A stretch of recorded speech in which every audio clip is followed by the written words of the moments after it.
Hey everyone, this is Paige. My partner and I created a Canvas course called Introduction to Academic Writing and New Media. Since Canvas is a new system for UBC, there were quite a few glitches that we had to solve for. However, we both recognize that no system is perfect, so it's important to modify and not really get too attached to one way of doing things. So I've decided to compile the top 10 things that you should consider when developing a new Canvas course. Many of these items will work for other LMSs too, as they reflect online learning pedagogy and theory. My intention is to show you these considerations through examples on my own Canvas site, as well as how to do that. So number one, think about the structure of your modules from the start. How will students move from the course introduction to the modules? Do they need guidance in that? So if possible, you want to give someone who has never seen the course a couple different commands and see how they manage. Then if you need to move around the sections, all you have to do is just go to Settings and then Navigation to easily move around parts of the course. So it's very simple. I really like that about Canvas actually. Initially, we did create a home page for students to start from. Notice that the home pages do not have a next button, which may be confusing for students. The home page was actually replicated as the first page in our module, which was redundant. So students were seeing the same page twice. So based on our instructor's feedback, we decided to remove quite a bit of material from this homepage and just have it as a reference point for students to use when they wanted to quickly jump from one section of the course to another. So the modules would then contain the course introduction and other important introductory materials without unnecessary overlap. So another thing that you want to think about is to consider how students will move from one module page to the next. So module pages have built-in next buttons, which is nice right down here. So we did still include some prompts and explanations though, especially in our assignment and discussion pages, because we noticed that it was sometimes jarring to move from module page to discussion without any explanation. So to create one of these module pages, all you have to do is go to modules and then add in whatever you would want to see on this page. And I really like this visual way of just looking at all of the different modules. So another consideration is to personalize the learning experience for students by using announcements, which we have here, and media such as video to point out the most important elements of the online class. So it's easy to insert content.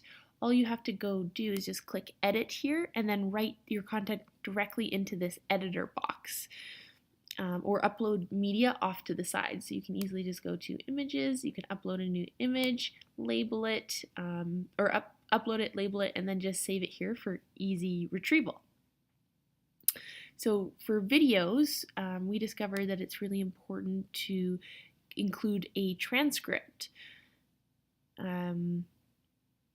which my partner created in HTML. So you see here, here's our video, here's the transcript right beside it. And if I go into the HTML editor just by clicking this box, then the video is embedded here, and then below it is the transcript. So for Camtasia, if you use something like that, it's actually simple to put the transcript below each slide. So it's whatever you think is easiest to do. It might be easiest actually to include the transcript right in the video itself.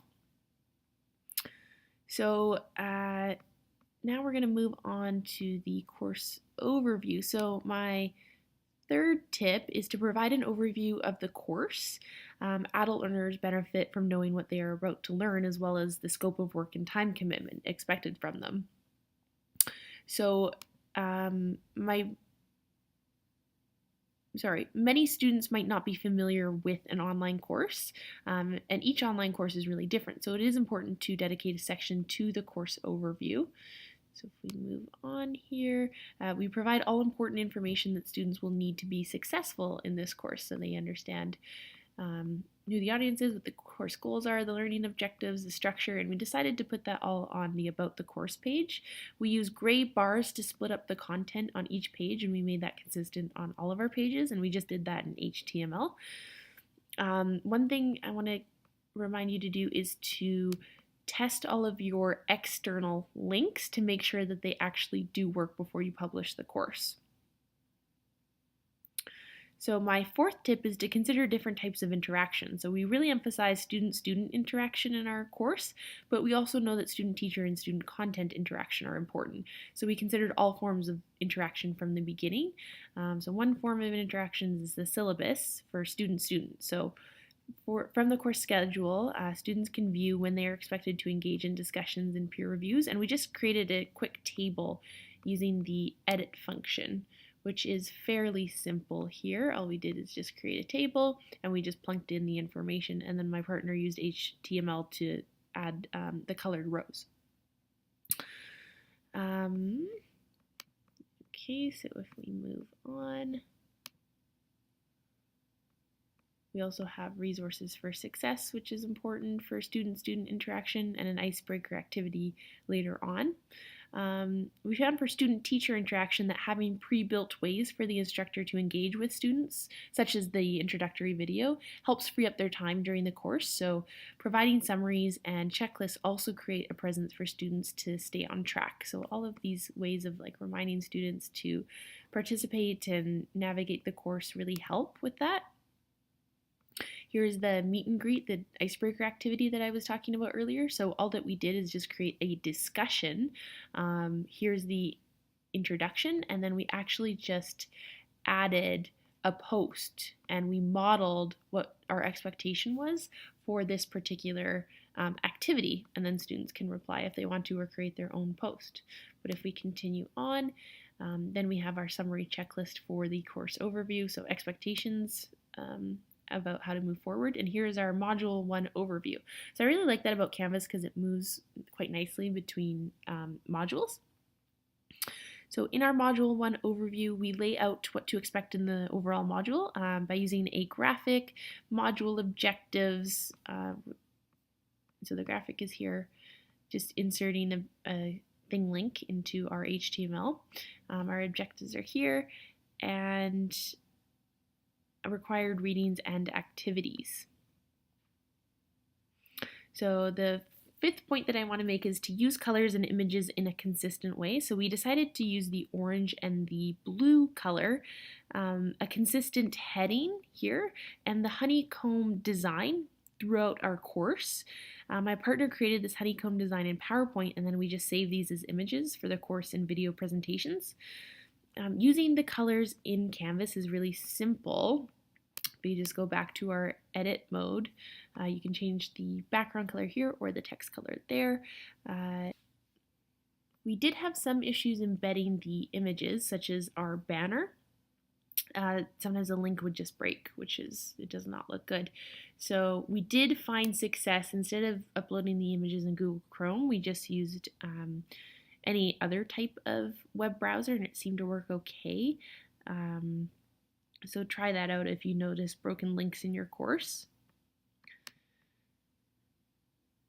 As well, moving on, so here's our digital story that we included.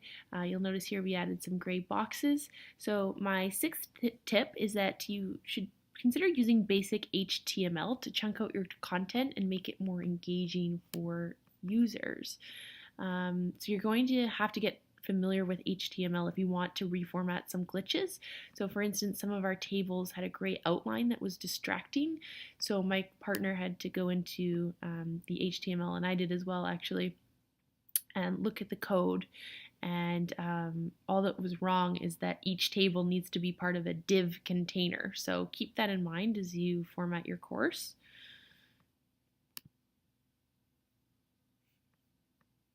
Okay. So my seventh tip is to use follow-up activities, especially after you integrate media, to test knowledge and provide practice for learners, such as this personal learning plan that we include. So we introduce it here, and then if we move on, it's actually its own page that's published. So we provide the instructions here. Here's the template that students have to fill out themselves and then put into the assignment Dropbox. So everything's really easy and just linked together. So it is modular, which we liked. So that's the learning plan. And if we move forward, unfortunately, we couldn't use all of the tools that we wanted to in Canvas just because it is a little bit limiting with HTML5.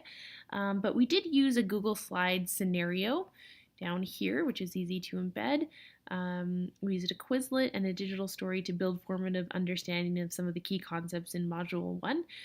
Again, it was easy to embed all of these tools directly into the HTML editor, and our intention with using these tools was to engage students right away and then provide supplemental resources here in the tables when they needed them. So if the technology goes down, then at least these slides can easily be sent to students as static resources that they can still click through without any problem. So we really tried to consider that too, because we know that technology is sometimes glitchy in LMSs. So speaking of that, my next piece of advice, number 8, is to test out different software and tools to see if it's going to serve your purposes in your course. So committing to the tool before the learning is actually a surefire way to cause disconnect between the learner and the activity. So Quizlet here is a tool that needs to be embedded. So before I even embedded it, though, I would see how it looks in the actual course before committing to it, because you can never know exactly how it will look before you insert it into your course. And I think it works quite well here. Another piece of advice is to always consider UDL principles, or universal design for learning. So as an example, instead of just saying something like view the article here and then just linking here to the external site, you want to provide context for your reader and say view the plagiarism article and then link to the actual site. So it's actually easy to highlight a word and attach a link. So you'll see here we highlight the word in-text citations, which leads to the external source just in the next tab, which is nice.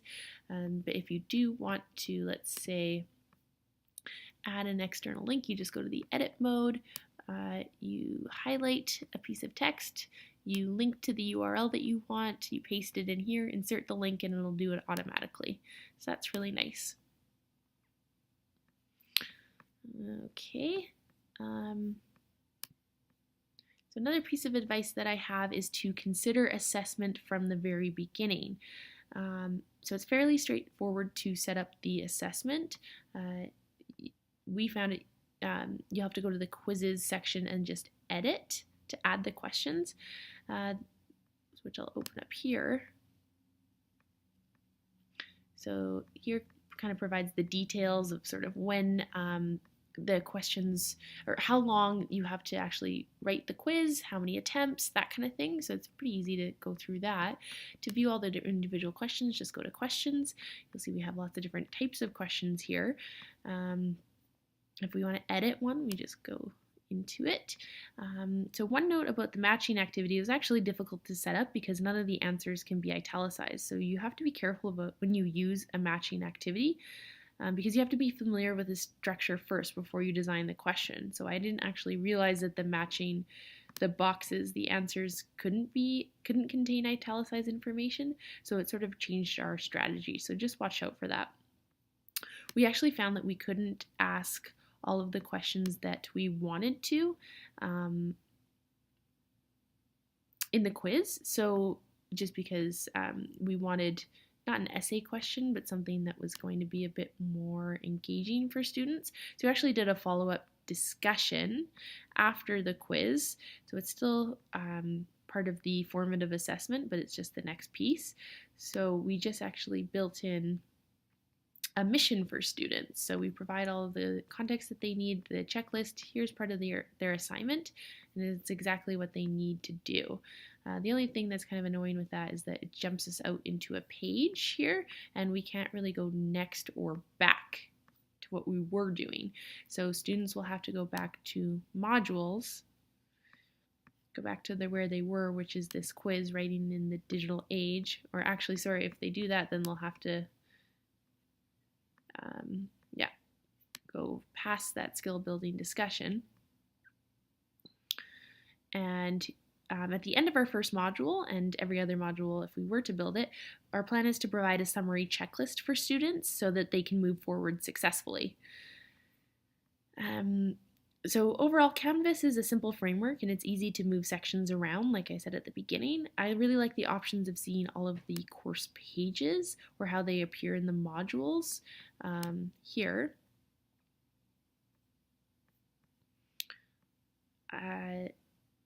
What I have learned though is that it's not always, or that it is always important to consider the theory or the why behind your course design before you actually use the features of any LMS. So I hope this was helpful, and thank you so much for exploring our course.